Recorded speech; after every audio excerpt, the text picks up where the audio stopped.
Happy Wednesday, April 2nd, 2025, LinkedIn friends. Today, we are going to explore a tension that exists in nearly every organization I've ever worked with, seen, heard about. A tension that creates mounting friction as markets evolve and change accelerates. Picture this: Sarah, a customer success manager, discovers a pattern affecting dozens of clients. She sees both the problem and a potential solution that could transform their experience.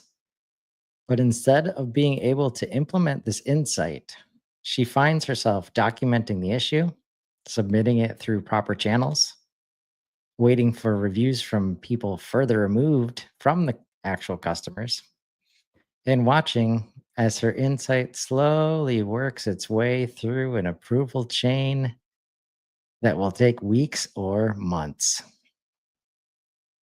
This scene plays out thousands of times every day across organizations worldwide.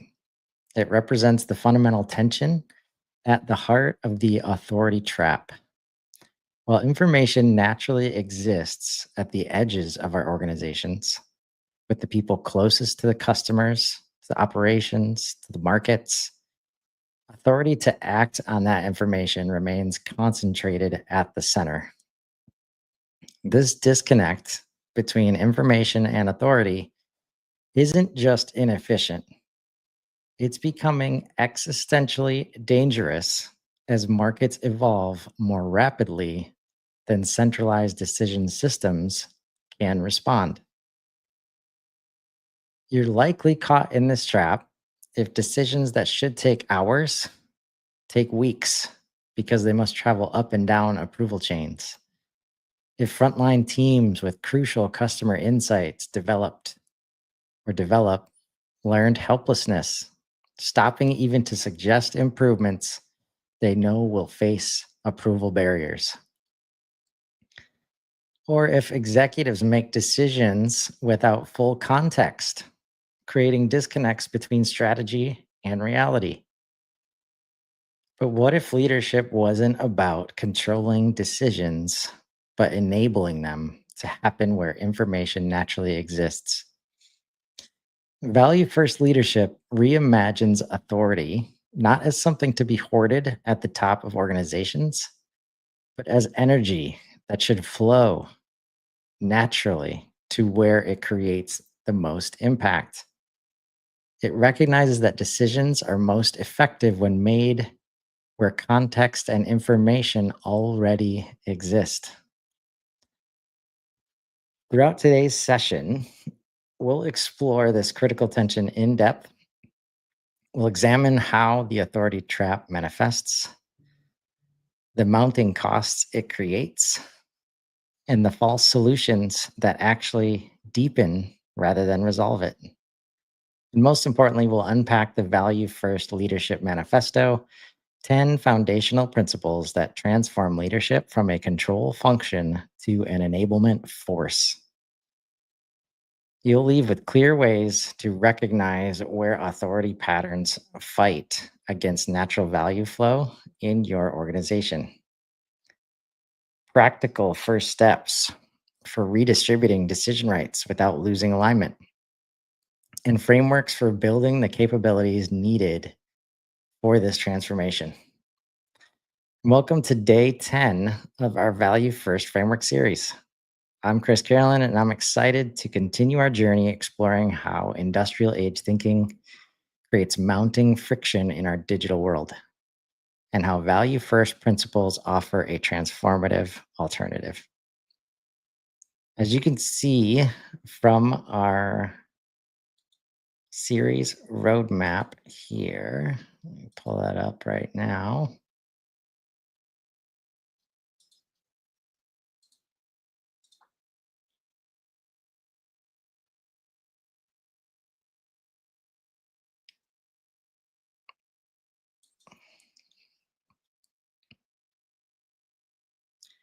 We have been on quite a journey together. We began with foundational elements, exploring how value first approaches transform our relationship with AI and humans. We move through external engagement approaches, communication, content, partnerships, delivery. We then pivoted to internal organizational systems, looking at platforms and measurement. And yesterday, we explored the conformity trap and value first culture. Today, we're culminating our series with perhaps the most fundamental transformation of all, from the authority trap to value first leadership, transforming leadership from a control function to an enablement force. After I finish this up, I think we'll have some extra time. So I'm going to give a more organic, authentic recap of the series. So if you're interested in the whole thing, maybe you can stick around till the end. We'll be done with this leadership portion about 20 minutes or so. So the authority trap has deep historical roots in how we've structured our organization since the Industrial Revolution. The command and control hierarchy that made perfect sense in early factories where coordinating and standardized tasks required clear lines of authority and centralized decision making. This approach was so successful that we encoded it into nearly every aspect of organizational design, from reporting structures to job descriptions, from performance reviews to communication channels. The trap deepened as organizations grew in size and complexity. Coordination challenges that might have been solved through improved information flow were instead addressed by adding management layers and approval processes. Each new layer created artificial bottlenecks that restricted natural value movement. The digital transformation era initially promised to flatten these hierarchies through better information sharing. Instead, many organizations simply digitized their command structures, creating electronic approval chains that maintained centralized control while giving the appearance of modernization.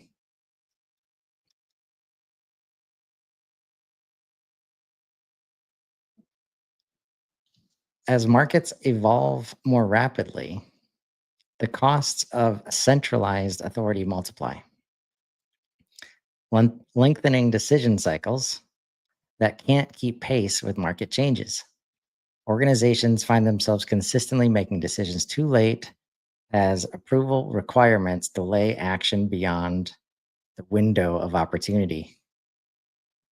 We see expanding bureaucratic overhead as coordination mechanisms grow more complex, and the separation of authority from information requires elaborate systems to bridge this gap. Reporting structures, governance committees, approval matrices, escalation processes, RevOps infrastructure, you name it.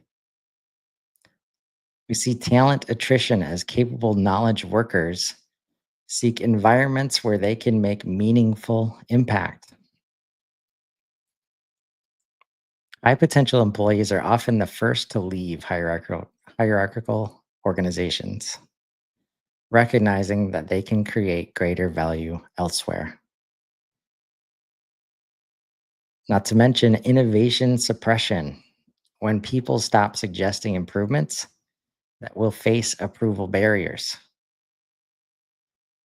After experiencing the friction of seeking approval for minor improvements, employees learn to accept suboptimal conditions. This is one of my least favorite things to see in real time. And of course, that leads to cultural erosion as learned helplessness and cynicism replace agency and engagement. When people repeatedly experience the inability to make meaningful decisions, they develop a mindset of disempowerment that permeates even areas where they could take initiative.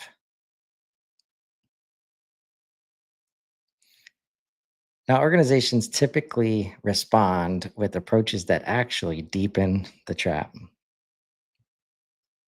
More sophisticated reporting and analytics that attempt to move information to decision makers more effectively. These systems still rely on summarizing frontline realities, inevitably losing context that may be critical for effective decisions. Digital workflow automation that accelerates approval processes without redistributing authority. These systems make approvals faster, but maintain the underlying centralization of decision rights. More elaborate governance frameworks that add structure to decision processes without addressing the separation of authority from information. These frameworks often create the illusion of distributed authority while maintaining centralized control. This trap demonstrates how industrial age thinking creates mounting friction in digital age organizations. It starts with centralizing decision rights to maintain control and consistency. This separation creates information bottlenecks as decisions travel up and down the hierarchy. Organizations add governance mechanisms to manage the growing complexity. Each layer adds friction and slows value creation. And the system becomes increasingly rigid and unresponsive. This pattern reflects a fundamental misalignment between how authority is structured and how value creation actually happens. In today's complex, fast moving environments, expertise and critical information exist throughout the organization, rendering centralized decision models increasingly ineffective.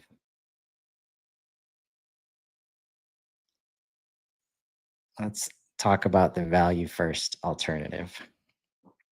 Value first leadership emerges from a fundamentally different understanding of how value is created in organizations, not through control and direction, but through enabling natural flow and removing artificial barriers.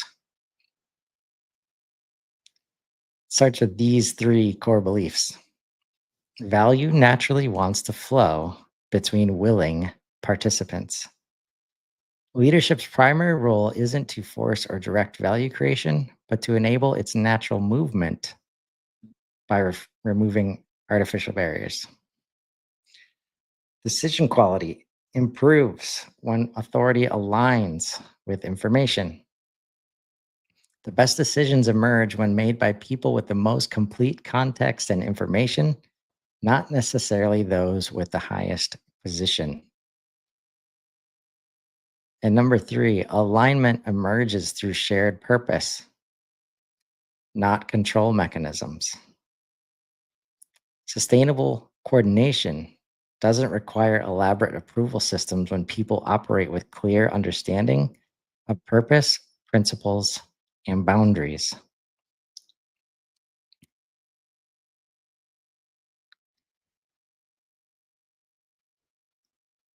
For the Value First Leadership Manifesto, we believe leadership should enable natural value flow, not control it. In our pursuit of transformative organizational impact, we commit to these principles. Number one, we will create conditions for value, not direct its creation. We recognize that value emerges naturally when artificial barriers are removed. We focus on building environments where value can flow freely.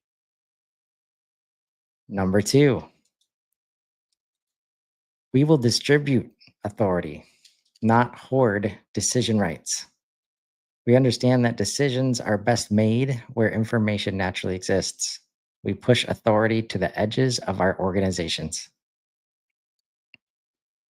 Number three, we will illuminate paths, not mandate journeys. We believe people naturally navigate toward value when they can see possibilities. We focus on creating clarity rather than prescribing exact routes. Number four, we will ask powerful questions, not provide all answers. We recognize that breakthrough thinking emerges through exploration. We cultivate curiosity rather than positioning leadership as the source of all knowledge. Number five, we will remove barriers, not add pressure. We understand that people naturally create value when enabled. We identify and eliminate obstacles rather than using force to push through resistance. Number six, we will develop capabilities, not just manage performance. We believe in the unlimited potential of people and organizations. We invest in building fundamental capabilities rather than optimizing existing processes. Number seven, we will model learning, not certainty. We acknowledge that transformation requires continuous adaptation. We demonstrate comfort with ambiguity rather than protecting false confidence.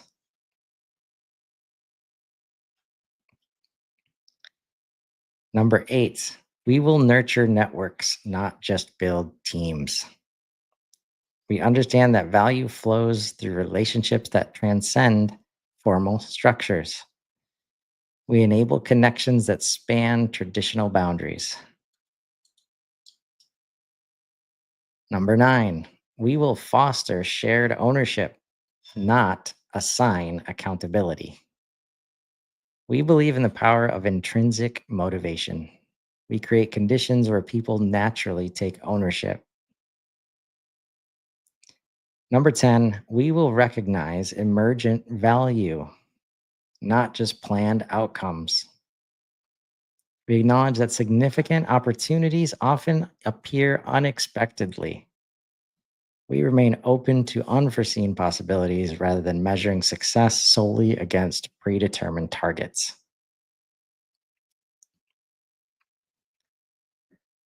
A value-first leadership fundamentally transforms how organizations progress through each stage of the natural value path and how they help their customers progress down that path. For audience saying, I am learning, in trapped approach, you see leaders control what information is shared, focusing on curated messaging that positions the organization favorably. In Value First, leaders create transparency that enables authentic discovery, sharing real challenges and possibilities. For researchers saying, I am researching, when we're trapped, leaders restrict access to information based on status or readiness, creating artificial gates that limit exploration. In Value First, leaders enable natural discovery by making information widely available and trusting people to find what's relevant to them. For hand raisers saying, I am buying, in the trap, leaders create qualification processes that filter and sort potential relationships based on predetermined criteria. Value first leaders respond authentically to signals of interest, enabling natural connection based on mutual value. For, for our heroes, are considering options or highly empowered revenue opportunities. When we're trapped, leaders are focusing on convincing and closing, creating pressure to move to transaction. In value first mode, leaders provide clarity that supports authentic decision making, respecting the natural journey of building conviction.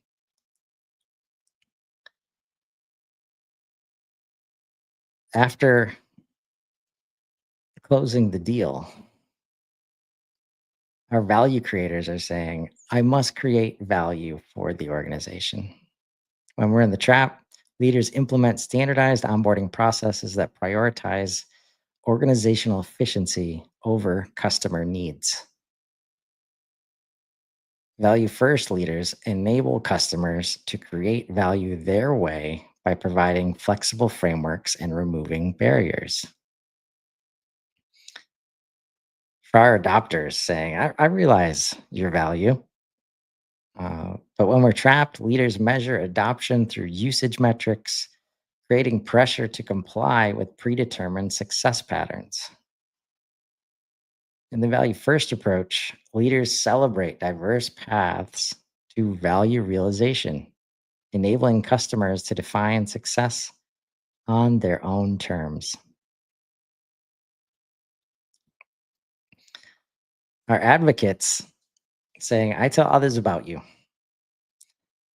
When we're trapped, leaders create incentivized referral programs that commercialize advocacy.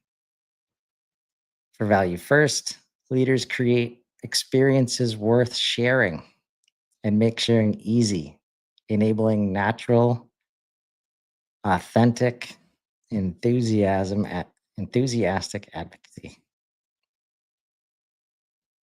And for our champions, the raving fans, so when we're trapped, leaders leverage champions primarily as marketing assets, extracting testimonials that serve organizational goals. The value first approach lets leaders enable champions to develop their own communities of practice, amplifying their leadership. In each stage, the value first approach focuses on enabling natural movement rather than controlling progression, creating more sustainable relationships that develop organically. So let's transform, shall we? To begin your transformation journey, identify where the authority trap manifests in your organization. Do you see decision velocity gaps? Track how long decisions take from recognition to implementation, particularly noting routine decisions that require multiple approval levels and consistent patterns of missed opportunities due to approval delays.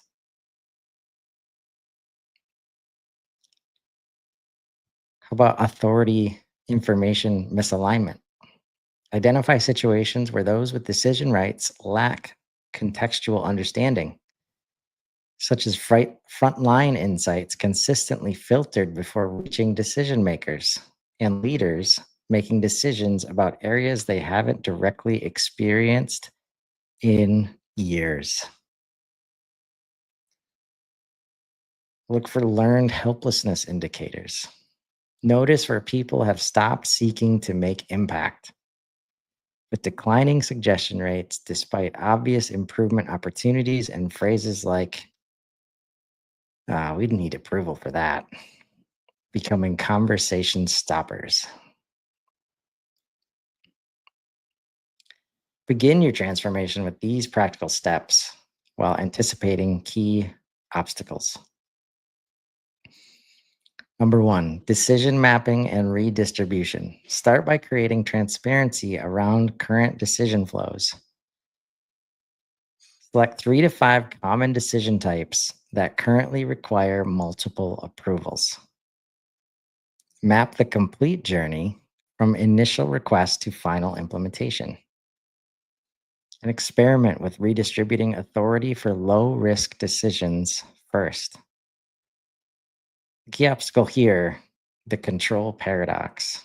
Leaders intellectually support distributed authority, but emotionally struggle with relinquishing control. Start with low risk areas and create visibility mechanisms that provide information without requiring approval. Number two, authority clarity initiative. Reduce ambiguity about who can make which decisions. Develop a simple decision rights framework that clarifies authority boundaries. For each major decision category, specify who can make the decision independently. Start with a specific function or team as a pilot.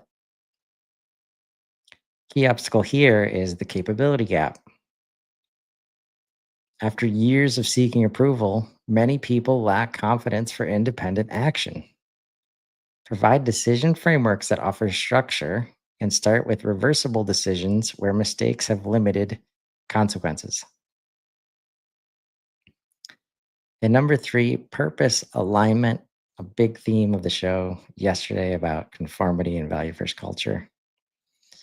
Create the foundation for aligned autonomy. Clarify and communicate organizational purpose and strategic priorities.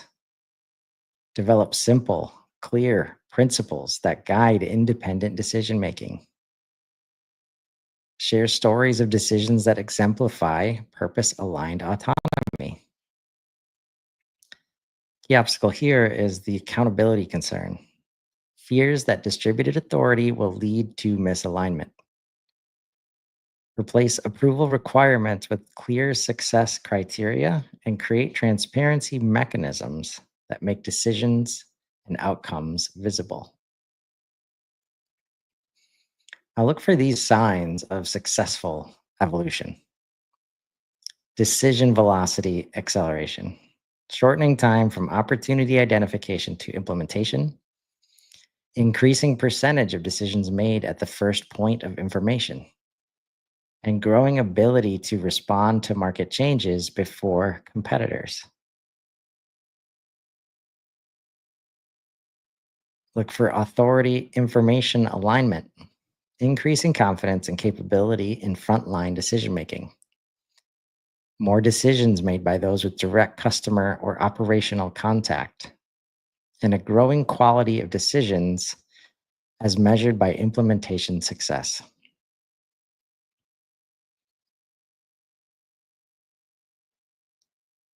Also, engagement and ownership evolution. You might see increasing initiative and proactive problem solving. More frequent, I took care of it, rather than I need approval for this. And rising employee satisfaction with autonomy and impact measures. And today, we've explored how the authority trap creates mounting friction in organizations by separating information from authority, and how value first leadership transforms this relationship by enabling natural value flow rather than trying to control it. Now, let's recap the insights from today's session. First, the fundamental misalignment in most organizations is structural. We've built systems where information naturally exists at the edges while authority remains concentrated at the center. Second, many attempted solutions deepen the trap by optimizing the movement of information to authority rather than fundamentally redistributing decision rights to where information naturally exists. Third, we saw how the Value First Leadership Manifesto transforms this relationship by creating conditions for value rather than directing its creation, distributing authority rather than hoarding decision rights, and removing barriers rather than adding pressure. And fourth, this transformation isn't about abandoning all structure or accountability. It's about replacing industrial control mechanisms with enabling conditions that align with how value naturally wants to flow. Before we close, I'd like to offer specific actions you can take to begin your journey. Map a decision journey in your organization, tracking a specific type of decision from initial recognition to final implementation. Document every approval point and the value added at each step. Number two, identify one decision type that could be moved closer to where information naturally exists with clear boundaries rather than approval requirements. Number three, create a simple decision rights framework for your team that clarifies who can make which decisions independently and under what conditions.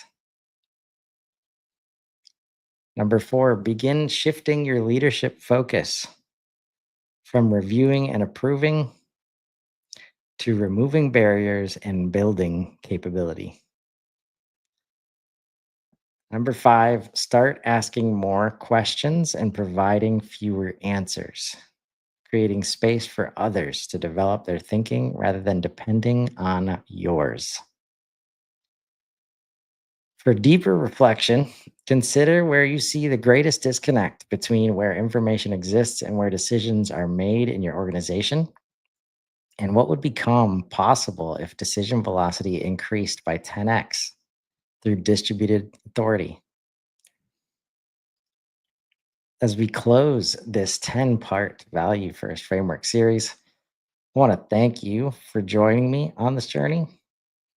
We've explored how industrial age thinking creates mounting friction and how value first approaches transform these constraints into enabling conditions for natural value flow. The path to transformation doesn't require blazing new trails through uncharted territory.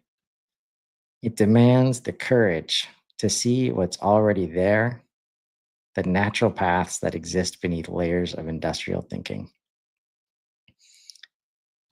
Together, we can remove the artificial constraints that fight against natural value flow and create organizations where people and potential flourish. Thank you so much for being part of this journey. And I want to invite you tomorrow. I'll be joining Joshua Oakes on our biweekly show, Let's Build Your Audience in HubSpot. And I'll be doing my best to present and sell the idea of the value path to Mr. Oakes as a new way to think about and get rid of the labels of leads, MQLs, SQLs, opportunities, all these labels that don't help us understand the customer journey and how our organizations and our team members and our individual contributors, our managers, leaders, everybody can serve the customer on that journey. I've gone over it in every episode, showing how each of these manifestos support a better value path. So I really look forward to digging into that with Joshua Oakes tomorrow. So hope you'll join us then. And until next time, have a great day, everybody.